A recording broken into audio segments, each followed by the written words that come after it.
Good morning बेटा। Live पाठशाला की ओर से क्लास 10th यूपी बोर्ड के बच्चों के लिए एक बहुत ही अच्छी व्यवस्था की गई है और कराई जा रही है सभी विषयों के लिए, ताकि आपका अच्छे से अच्छा जो 2000 परीक्षा में आपकी 2000 परीक्षा में जो आपका एक परीक्षा एग्जाम होगा 2025 में, उसमें आपका बढ़िया अच्छे से अच्छा रिजल्ट आए।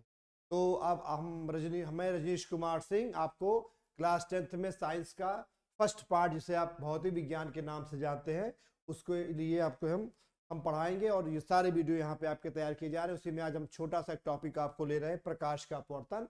इसमें कुछ आपको टिप्स और ट्रिक्स बताएंगे। इसके बाद आप जल्दी से हमारे चैनल से जुड़िए, इसके परचेज कीजिए और सब्सक्राइब करिए और ज़्यादा से ज़्यादा लोगों को जोड़िए और विश्वास करिए कि आपको यहाँ से बहुत ही अच्छी शिक्षा हमारी टीम के द्वारा दी जाएगी। तो आपका जो भौतिक विज्ञान का पहला चैप्टर है प्रकाश का अपवर्तन, इसमें आपको हम आज अपवर्तन के बारे में बताएंगे। इसके पहले आपको थोड़ा सा प्रकाश के बारे में जानकारी देंगे कि प्रकाश क्या है। प्रकाश मतलब एनर्जी। तो प्रकाश बेटा एक तरह की ऊर्जा है और इसकी संवेदना हमारे आंखों की रेटिना से होती है।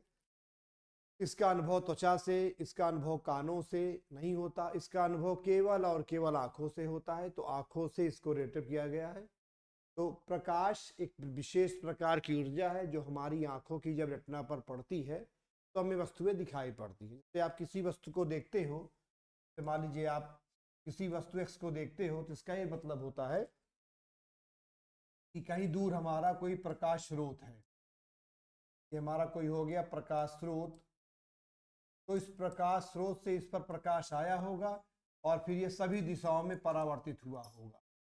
इस तरह से सभी दिशाओं में परावर्तित होगा और इसके बाद फिर हम जिस जगह पे होंगे, जब ये प्रकाश हमारी आंखों पर आएगा तो हमें वस्तु दिखाई पड़ती है। जैसे उदाहरण के लिए आप हमको देख रहे हो, तो मान लो कि आप अभी हमारे ऊपर कोई प्रकाश पड़ रहा है। वो प्रकाश हमारे ऊपर पड़कर सभी दिशाओं में बेटा जा रहा है, जिसे कहते हैं परावर्तित हो रहा है। और वो परावर्तित प्रकाश आपकी आंखों पे पहुंचा तो आपने वस्तु को देखा। प्रकाश एक विशेष प्रकार की ऊर्जा है जो जिसका अनुभव केवल कौन करता है? रेटिना करती है और हमें वस्तुएं दिखाई पड़ती हैं।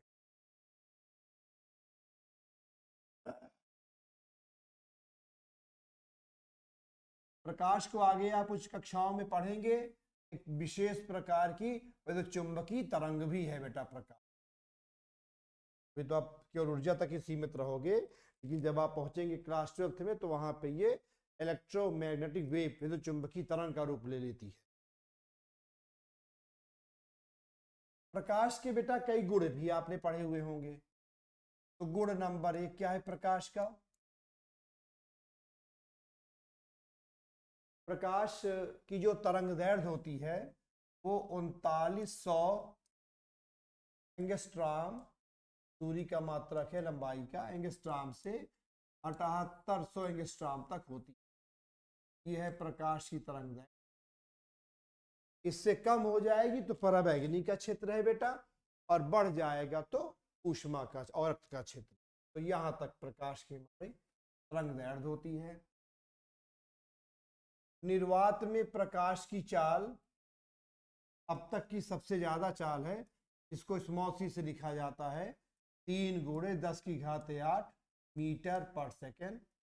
यानी 1 सेकेंड में प्रकाश हमारा 3 लाख किलोमीटर का सफर तय करता है। अभी आप देखो, जब बरसात होती है तो हमें बिजली की कड़कड़ाहट देर में सुनाई पड़ती है, लेकिन बिजली की चमक जल्दी दिखाई पड़ती है, क्योंकि उस समय ध्वनि जो है वो 1 सेकेंड में वायु में 332 मीटर दूर जाती है और प्रकाश 1 सेकेंड में 3 लाख किलोमीटर का सफर तय करता है। समझिएगा बात। इसलिए आवाज हमें देर में सुनाई पड़ती है और चमक पहले आती है। आप छत पे खड़े हो जाइए, इस जब शादी विवाह का माहौल रहे और दूर कहीं पटाखा जले तो रोशनी आपको पहले दिखाई पड़ेगी, उसके 2 3 4 सेकेंड के बाद दूरी के हिसाब से धड़ाम धड़ाम से आपके पास आवाज आएगी। आइंस्टीन ने इसको बताया था कि निर्वात में प्रकाश की चाल को c से लिखा जाता है और अब तक दुनिया में सबसे तेज चलने वाला हमारा प्रकाश सीधी रेखा में चलता है। प्रकाश तमाम तरह की चीजों में, प्रकाश एक तो परावर्तन उत्पन्न करता है, प्रकाश में अपवर्तन होता है जो हम आज पढ़ेंगे, और जब उच्च कक्षाओं में आप जाएंगे तो प्रकाश में बेटा व्यतिकरण होता है। अचार खाया है, अचार वाले हाथ को या ग्रीस लगा हो, मोबिल लगा हो, तो पानी में डाल दो तो पानी में ऐसे आप देखेंगे 7 रंग मिल जाएगा, उसे कहते हैं व्यतिकरण। प्रकाश में बेटा विवर्तन होता है, ये सब आप बड़ी कक्षाओं में पढ़ेंगे। प्रकाश में ध्रुवण होता है, ये सब प्रकाश के गुण हो गए। अभी आपके यहाँ दो गुण पढ़ा जाएगा, परावर्तन और अपवर्तन। प्रकाश सीधी रेखा में चलता है, इसके कई आपने किए होंगे प्रयोग। जैसे मान लो यहाँ पे कोई मोमबत्ती जल रही है ऐसे, और यहाँ पे कागज का बोर्ड रख दो, उस बोर्ड में छेद कर दो ऐसे, दो बोर्ड में बराबर बराबर छेद कर दो, तो जब प्रकाश इस लौ इसके सामने पहुंचेगी तब जाके यहाँ पर पर्दे पर चमक दिखाई देगी। अब जब यहाँ रोशनी जल्दी जल्दी रोशनी यहाँ पे आ गई तो फिर यहाँ पे चूंकि पूरा पूरा बोर्ड लगा हुआ है तो यहाँ पे कोई चमक बाहर नहीं। इससे प्रूफ होता है प्रकाश सीधी रेखा में चलता है।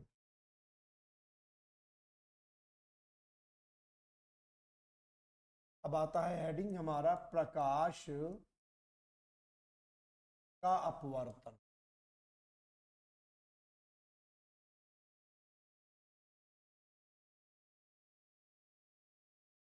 Refraction of light, refraction of light.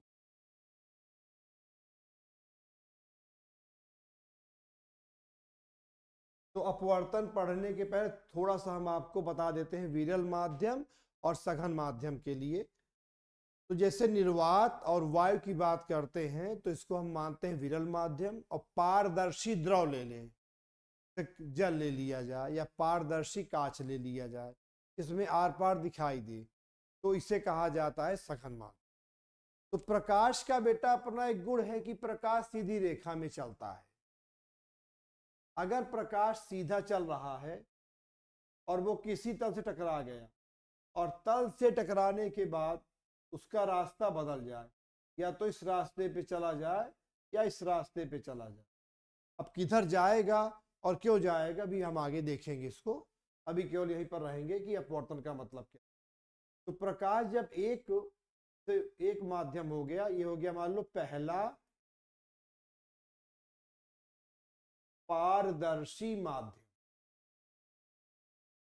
एक पारदर्शी माध्यम से, अभी हम ये नहीं बोलेंगे विरल है कि सघन है, और दूसरे पारदर्शी माध्यम,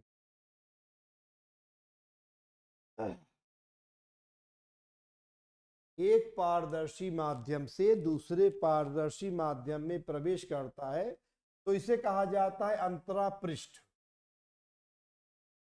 अंतरापृष्ठ, तो जैसे वो अंतरापृष्ठ पे प्रकाश टकराता है उसका रास्ता बेटा बदल जाता है। इस माध्यम में सीधी रेखा में चलता है, अगले वाले माध्यम में रास्ता बदलने के बाद ही सीधी रेखा में ही चलेगा, जिगजैग नहीं चलेगा।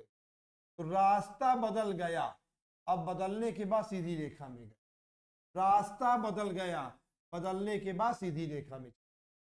एक पारदर्शी माध्यम से जब दूसरे पारदर्शी माध्यम में गया तो अंतरापृष्ठ जो कि दोनों माध्यमों को बांट रहा है।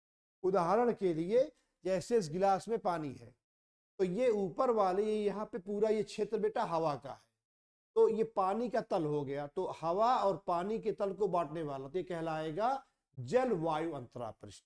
क्या बोलेंगे? जल वायु अंतरापृष्ठ।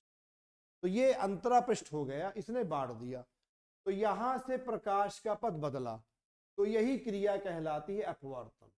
एकदम आसान सी परिभाषा कि जब प्रकाश एक विरल माध्यम से दूसरे विरल माध्यम में जाए, जब प्रकाश किरणें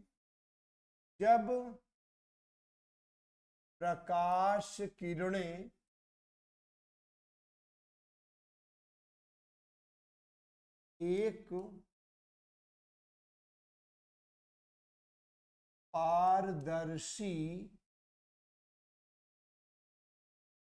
माध्यम से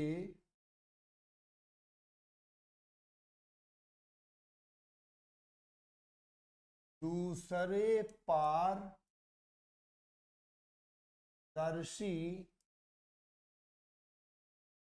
माध्यम में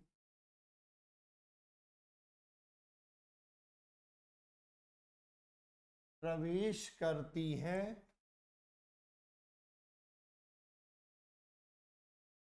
तो अंतरा पृष्ठ से, याद रखिएगा जो माध्यमों को बांटने वाला पृष्ठ है वहीं से रास्ता बदलेगा, तो अंतरा पृष्ठ से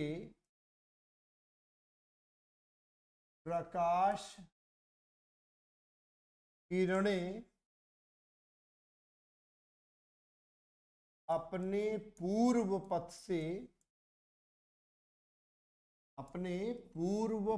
से विचलित हो जाती है, मतलब एक नए पथ पर जाती है। जैसे पहले सीधी रेखा में चल रही थी, अब भी सीधी रेखा में चलेगी, नए पथ पर चलेगी, पूर्व पथ से विचलित हो जाती है।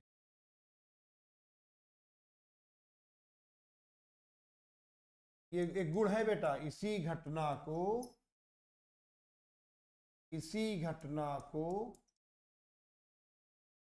प्रकाश का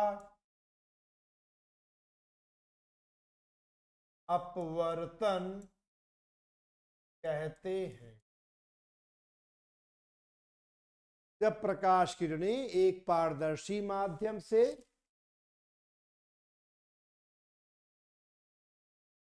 मान लीजिए वो पारदर्शी माध्यम है वायु,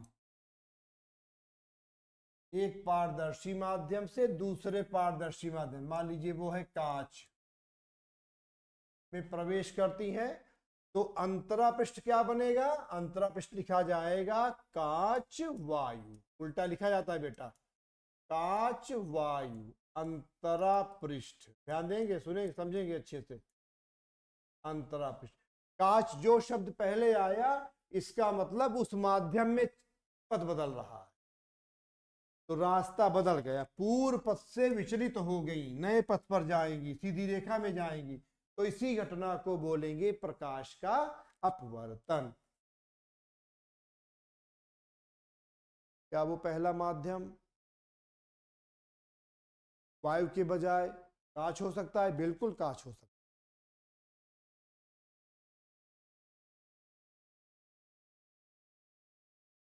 नोट कर लेंगे इसको।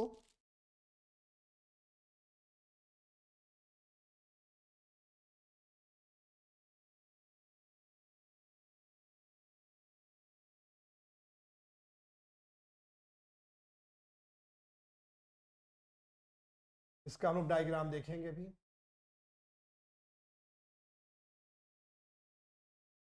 ये मान लिया मेरा वायु हो गया पहला माध्यम और दूसरा माध्यम हो गया का, इसका हो गया अभिलंब, किरणें आई,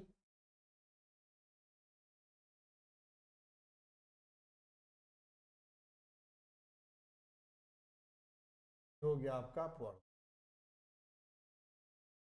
अगर ये प्रकाश किरणें कांच से आ रही हैं और वायु में जा रही हैं,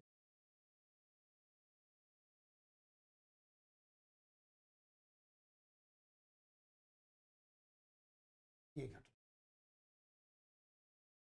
अगर ये माध्यम कांच ना रहता वायु, तो प्रकाश सीधी रेखा में ऐसे चला जाता कि जा रहा है यहां। अगर ये प्रकाश इस कांच में ना जाता वायु, तो प्रकाश यहां, इसको बोलते हैं विचलन, इतना विचलन। अब इन छोटी छोटी कुछ चीजों को हम लोग समझेंगे पहले। यहां पे आप देखेंगे तो आपके पास दो तल विद्यमान है। एक तल हमारा ये स्क्रीन स्मार्ट बोर्ड का, इसमें मैं आपको पढ़ा रहा हूं, और दूसरा वो तल विद्यमान है जो अपवर्तन के लिए उत्तरदायी। खूब ध्यान से समझिए। उदाहरण के लिए ये गिलास में पानी भरा है, तो ये जो इसका प्लेन हो गया, ये तल, इस तल पर प्रकाश ऐसे आया तो ये बन गया हमारा, नीचे अंदर है जल, ऊपर है वायु, इसको बोलेंगे जल वायु अंतरापृष्ठ। तो इस तल पर प्रकाश आया, आप सामने से देख रहे हो तो आपको लाइन जैसा दिखाई पड़े। इसको और हम इजी करते हैं, जैसे ये मेरा देखिए, इसको अगर आप देखेंगे तो ये आपको एक लाइन जैसा दिखेगा इस पर सामने से, जबकि पूरा पूरा इसमें एक एरिया है।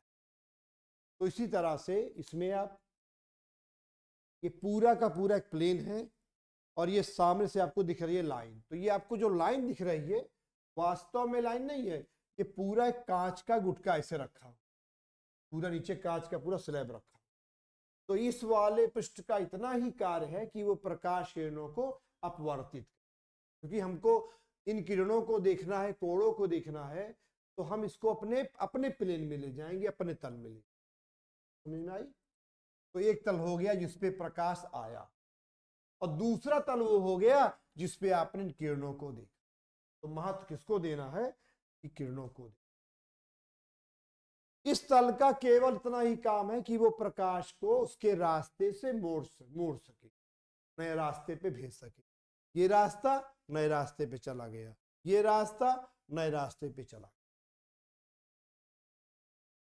तो जो हमारा ये पृष्ठ बना, तो यहां मैंने कांच लिया, तो मैं बोलूंगा कांच वायु अंतरा पृष्ठ, यानी हवा जहां समाप्त होगी और कांच जहां, नीचे से आएंगे तो कांच जहां समाप्त होगा, हवा जहां से शुरू होगी, इसको बोलेंगे कांच वायु अंतरा पृष्ठ। तो उस पृष्ठ के जिस बिंदु पे प्रकाश आएगा, हाँ बेटा गौर करिएगा, उस बिंदु पर जिस बिंदु पे प्रकाश आएगा उसे कहा जाता है बेटा आपतन बिंदु, उसे कहते हैं आपतन बिंदु। कई आपतन बिंदु होते हैं पूरे पृष्ठ पर, हर जगह आपतन बिंदु होते हैं। हम किसी एक आपतन बिंदु को चुनेंगे, उसी आपतन बिंदु को जो हमने आपने चुना ये डायग्राम में, उसी आपतन बिंदु पर तल के लंबवत, अगर तल x अक्ष में है तो y अक्ष में उसके लंब में, इसे बोला जाता है अभिलंब, इसे बोला जाता है अभिलंब। क्या बोला जाता है?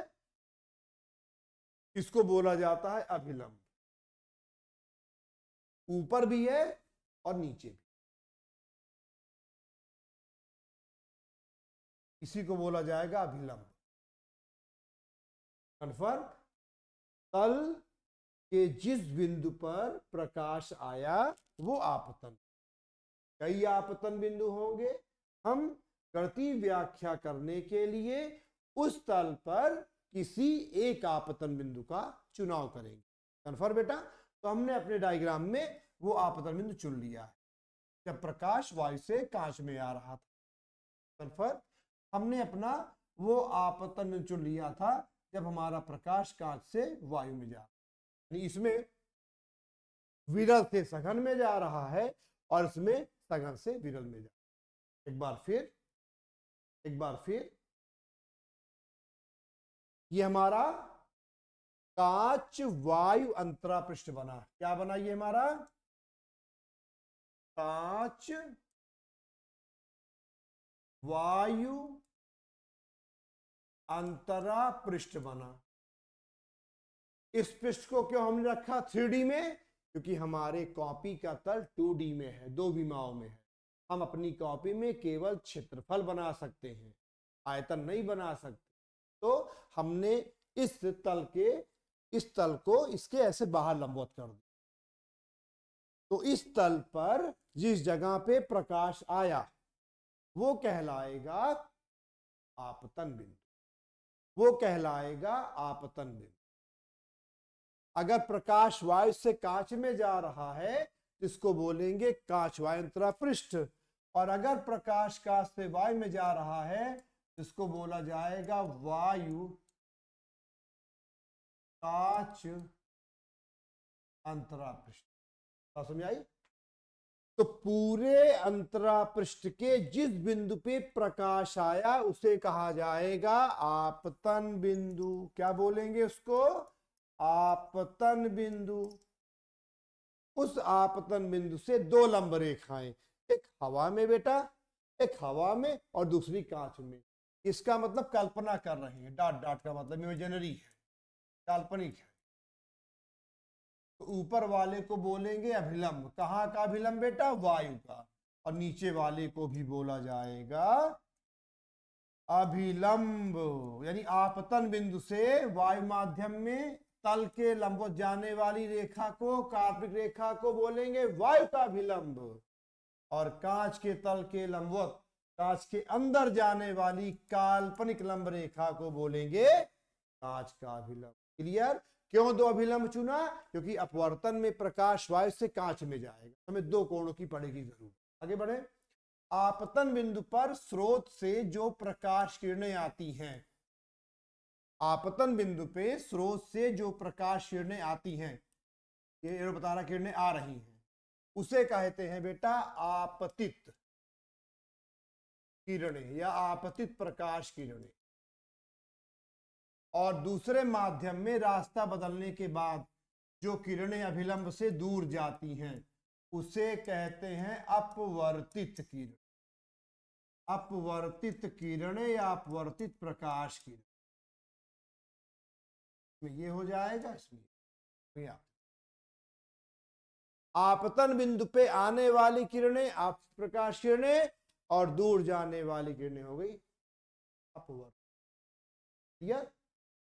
आपतन बिंदु पे किरणें आई और आपतन बिंदु से अभिलंब गया, तो इनके बीच बनने वाला कोण आई वो कहलाएगा आपतन। क्योंकि आपतन को अंग्रेजी में कहते हैं इंसिडेंट, उसको आई से शो करते हैं आपतन को।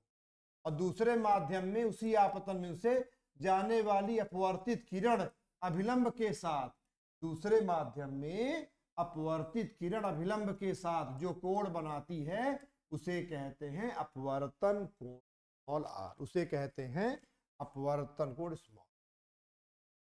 तो ये बेसिक चीजें थी जो आपको मैंने बता दी।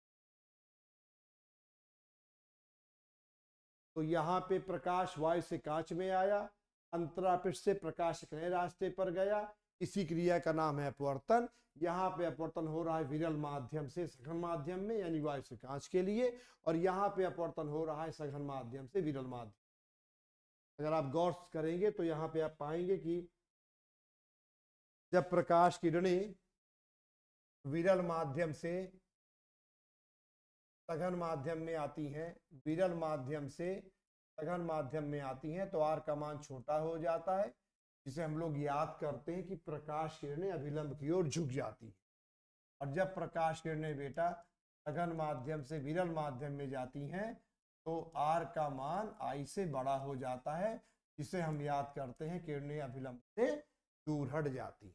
अभी जब हम आपको प्रकाश के अपवर्तन के दोनों नियम बता देंगे तो ये आपको हम प्रूव करके दिखाएंगे कैसे आर का मान यहाँ क्यों बड़ा हो जाता है और आर का मान यहाँ क्यों छोटा। ये आपका डायग्राम। इससे क्या बोलेंगे जल्दी से? आपतन बिंदु। ये इसको क्या समझेंगे? लाइन नहीं, पूरा पूरा प्लेन है, इस प्लेन पे प्रकाश आ रहा है, तो महत्व किस प्लेन को दिया जा रहा है? इस बोर्ड को। इसका का काम केवल क्या है? अपवर्तन कराना। इस तल के जिस बिंदु पे प्रकाश आया उसे आपतन बिंदु, आने वाले प्रकाश को आपतित किरण, अभिलंब और किरणों के बीच बना कोण आपतन कोण, उसी आपतन बिंदु से दूर जाने वाले अभिलंब को और उसी से जाने वाली अपवर्तित किरण के बीच का कोण को बोलेंगे अपवर्तन कोण। यहाँ पे प्रकाश कहां से पे आ रहा है? अगर आर छोटा हो गया आई से तो क्या बोलोगे? विरल से सघन में आ रहा है, और अगर आर का मान आई से बड़ा हो गया तो क्या होगा? सघन से विरल में आ।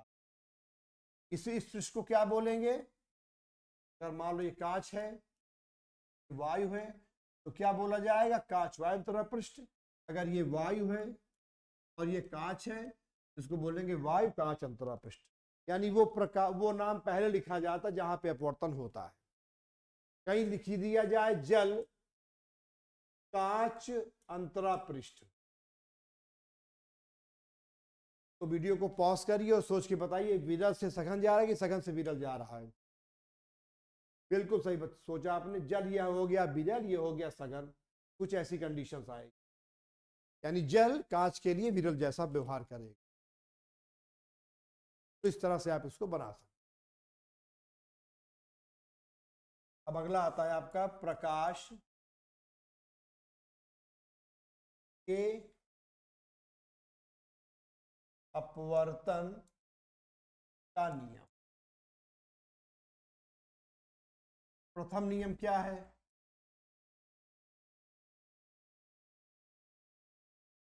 जस्ट आप देखते हैं प्रीवियस में, इसे आप वीडियो को देखिए। अभी आपने इसमें क्या देखा, ये कैसा पृष्ठ होगा? काचवायन पृष्ठ होगा। इसको हम लेंगे तो कैसा पृष्ठ होगा? वायुकाचन पृष्ठ होगा। तो गौर करिए इस पे, कुछ आपने बारीक चीज देखी, क्या क्या देखा? आने वाली किरण का नाम अपवर्तित प्रकाश किरण, आपतन बिंदु से दूर जाने वाली किरणों का नाम अपवर्तित प्रकाश किरण। और क्या गौर किया आपने? उसी आपतन बिंदु से कौन जा रहा है? अभिलंब। ये पहला नियम हो गया, क्या कि आपतित प्रकाश किरणें, अपवर्तित प्रकाश किरणें और अभिलंब एक ही बिंदु से होकर जाएंगे और उसका क्या नाम होगा? आपतन बिंदु। इसका क्या क्या मतलब हुआ तो देखते हैं। इसका मतलब क्या हुआ? इसका मतलब कि जैसे ये आपका प्लेन है, मैंने आपको बताया, इसको आप लाइन समझने की भूल मत करिएगा। यहाँ पे दो दो प्लेन मेरे साथ चल रहे हैं। एक तल तो वो जो मेरा ये स्मार्ट बोर्ड है जिसपे आपको पढ़ाया जा रहा है, जिसपे आप आपतित किरण, अभिलंब, आपतन कोण, अभिलंब, अपवर्तित किरण, अपवर्तन कोण दिखा रहे हैं। और दूसरा जो अपवर्तन करा रहा है, जो प्रकाश किरणों का रास्ता बदल रहा है, यानी ये बिल्कुल ऐसे कोई प्लेन रखा हुआ है बड़ा सा। जैसे उदाहरण के लिए ये गिलास की बोतल में, इसमें पानी भरा है, गिलास में पानी भरा हुआ है। तो ये जो प्लेन हो गया, अगर आप यहां से देखेंगे तो आपको लाइन जैसा दिखेगा। तो ये प्लेन, इस पर प्रकाश जो आएगा, इस पर जो प्रकाश ऐसे आएगा, तो ये प्रकाश आपको दिखाना है। तो हमको इस तरह की वरीयता करनी है। तो ये प्रकाश आया, अब ये अपवर्तन करेगा, इसके अंदर जाएगा तो रास्ता बदल देगा अपना। तो ये रास्ता क्या है? एक प्लेन क्या बना। तो ये आपका जो एक प्लेन बना, ये आपका बिल्कुल इस तरह से तल आया, ये आपका तल आ गया। ये इस तल पे आपने यहां बनाया आपतन बिंदु।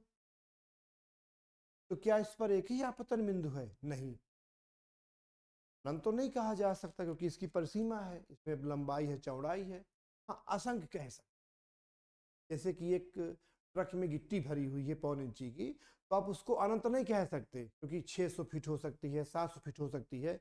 उसको काउंट करने जब हम बैठेंगे तो हो सकता है कि बहुत देर लग जाए, उब जाए, कई लोगों को लगाना पड़े, वो कई लाख करोड़ों में चली जाए, लेकिन अनंत नहीं होगी।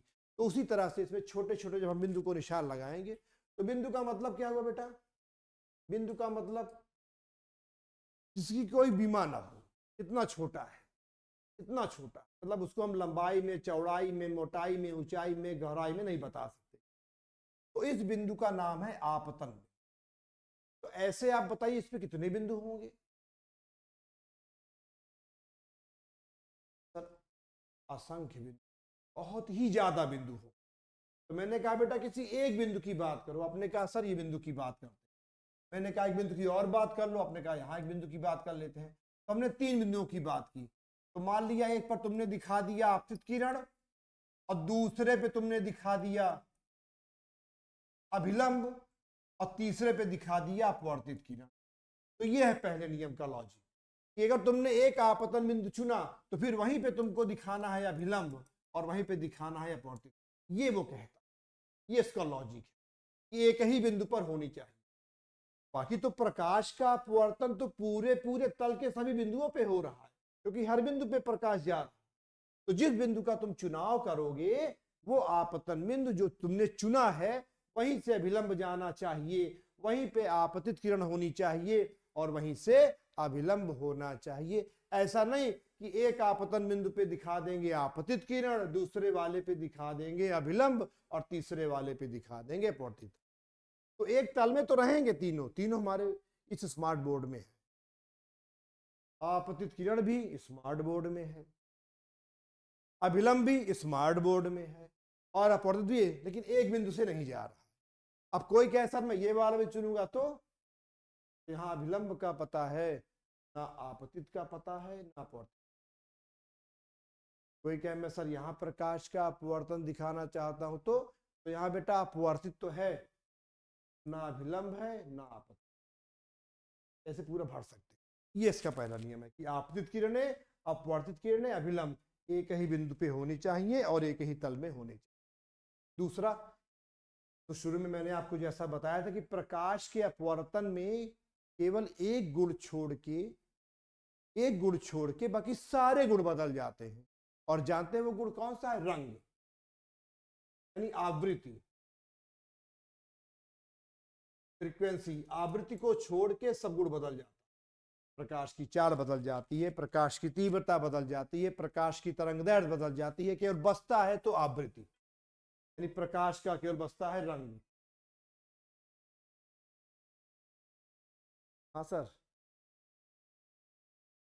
जी, बस 11 वाला वीडियो बनेगा, हाई स्कूल बनाओ तो ही बस।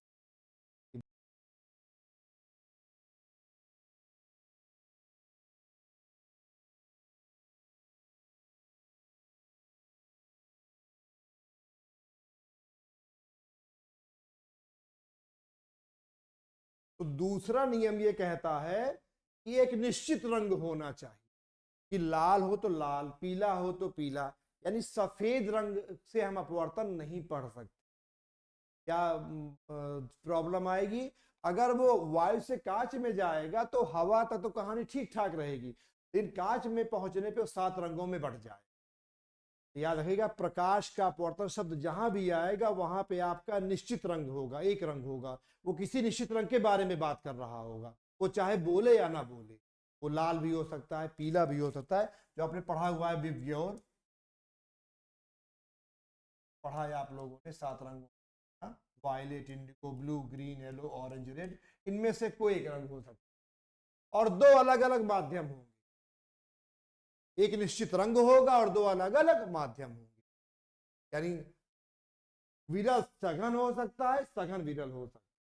तो क्या बन गया नियम कि किसी निश्चित रंग के प्रकाश किरण के लिए और किन्हीं 2 पारदर्शी माध्यमों के लिए, शर्त होनी चाहिए पारदर्शी होगा, दूध नहीं ले सकते, में क्या होगा? पारदर्शी हो जाएगा। पारदर्शी यानी प्रकाश आगे जा सके, आगे जा सके, आगे जा सके। तो एक निश्चित रंग और 2 पारदर्शी माध्यमों के लिए जो बनता है आपतन कोण, उसकी ज्या ले लेंगे। ज्या मतलब साइन, आपतन कोण की ज्या और दूसरे माध्यम में बनने वाले अपवर्तन कोण की ज्या का जो बेटा अनुपात होगा, भागफल, वो हमेशा कांस्टेंट रहे, नियतांक रहे, कभी नहीं बदले। इसका क्या लॉजिक हुआ? इसका ये लॉजिक हुआ कि जैसे आप एक माध्यम मान लो वायु है और दूसरा वाला माध्यम मान लो कांच है, ये हो गया अभिलंब। अब तुमने कोण पर भेजा 30 डिग्री पर, नोट कर लेंगे आई का आर का मान। फिर आपने भेजा 45 डिग्री पर, नोट कर लेंगे। फिर हमने भेजा 60 डिग्री पर, मतलब 90 तक हम भेजते जाएं, यानी आई को 0 ना रखें, आई को 90 ना रखें, और जितने कोणों पर भेजें उन कोणों को साइन टेबल से मान निकाल के अगर हम उनका अनुपात निकालेंगे तो जो परिणाम आएगा वो नहीं बदलेगा, उसका एक उत्तर आएगा, वो कहता है कांस्टेंट। कांस्टेंट का मतलब जो अचर है। तो 2 पारदर्शी माध्यमों के लिए और एक निश्चित रंग के लिए आपतन कोण और अपवर्तन कोण का जो अनुपात होगा हमेशा नियतांक होगा। इसी को बेटा स्नेल का नियम भी कहा जाता है, खूब आता है पेपर में, स्नेल का नियम लिखिए। तो अगर आ गया स्नेल का नियम लिखिए तो प्रकाश के अपवर्तन का दूसरा नियम लिख देना। क्या आया मेरा हल? साइन आई साइन आर बराबर कांस्टेंट, नियतांक।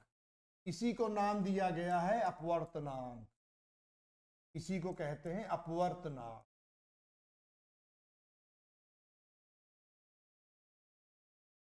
रेफ्रैक्टिव इंडेक्स, इसी को कहा जाता है अपवर्तनांक। और इसको लिखते क्या है? जैसे जिस माध्यम से आया 1 2 को पढ़ा जाता है n 1 2, यानी पहले माध्यम से दूसरे माध्यम। एनसीईआरटी इसको ऐसे लिख के देता है n2, क्या पैसे, क्या मतलब पहले माध्यम से प्रकाश दूसरे माध्यम में जा रहा है। अब मान लो कहीं लिखा हुआ ऐसा, ए का मतलब हो गया बेटा एयर, एयर का मतलब हो गया वायु, और जी का मतलब हो गया ग्लास, यानी कांच। इसका मतलब हुआ प्रकाश वायु से कांच में जा। क्या पढ़ोगे इसको? इसको पढ़ोगे NaG। इसको कभी भी ऐसा मत पढ़ना ANG, गलत है वो। तो ये आपका हो गया प्रकाश के अपवर्तन। अब यहीं से आप अपवर्तनांक की परिभाषा बता सकते हैं। निरपेक्ष अपवर्तनांक की परिभाषा क्या हो जाएगी, पूछा जाए आपसे तो प्रकाश कहां से आ रहा हो, शर्त होगी निर्वात से, और कहां जा रहा हो, किसी माध्यम में जा रहा हो। यह शब्द जोड़ देना कि जब प्रकाश किरणें निर्वात से किसी माध्यम में प्रवेश करें तो निर्वात में आपतन कोण की ज्या और माध्यम में अपवर्तन कोण की ज्या के अनुपात को उसका निरपेक्ष अपवर्तनांक। V मतलब हो गया वैक्यूम, या मतलब हो गया मीडियम। अब मीडियम में तुम्हारा बेटा वायु भी हो सकता है और उसमें जल भी हो सकता है, या कोई भी आपका विशेष प्रकार का पारदर्शी द्रव, जैसे ईथर, अल्कोहल, पेट्रोल, डीजल, कुछ भी हो सकता है। हम वाटर में कुछ जैसे मिला के उसका कंसंट्रेशन सांद्रता घटा बढ़ा सकते हैं, उस हिसाब से हम उसको और सघन कर सकते हैं। ठीक है। और दूसरी परिभाषा एक होती है T/V, कि निर्वात में प्रकाश की चाल और माध्यम में प्रकाश की चाल के अनुपात को निरपेक्ष अपवर्तनांक है। अब थोड़ा सा फर्क है परम अपवर्तनांक, बड़ा कंफ्यूजन बच्चों में बना रहता है। तो अगर प्रकाश निर्वात के बजाय हवा से, जैसे अभी इस कमरे में यहाँ पे जो प्रकाश पानी में प्रवेश करेगा हवा से प्रवेश करेगा, तो उसी को बोल दिया जाएगा परम अपवर्तन। इतना ही थोड़ा सा फर्क है। और अगर मैं इस कमरे की सारी हवा को निकाल दूं, इस कमरे की सारी हवा को निकाल दूं और फिर बल्ब जलाऊं और वो प्रकाश हमारे पानी में प्रवेश करे, तो उसी को हम बोल देंगे निरपेक्ष अपवर्तन, क्योंकि उस समय कमरे में वायुमंडल नहीं है, कमरे में निर्वात जैसी चीज। ये हो गया। अब इसके बाद आगे के जो वीडियोस आपके आएंगे तो कैसे ये अपवर्तन की जो क्रिया हुई, कांच में क्यों आर का मान छोटा हो गया, वायु में कांच का मान क्यों बड़ा, आर का मान बड़ा हो गया, क्रांतिक कोण क्या है, पूरा आंतरिक परावर्तन कोण क्या है, और इन सभी चीज़ों को हम लोग बहुत विस्तार से पढ़ेंगे। तो ये आपका एक छोटा सा डेमो का वीडियो आपको बढ़िया सा दिखा, तो आप देखिए।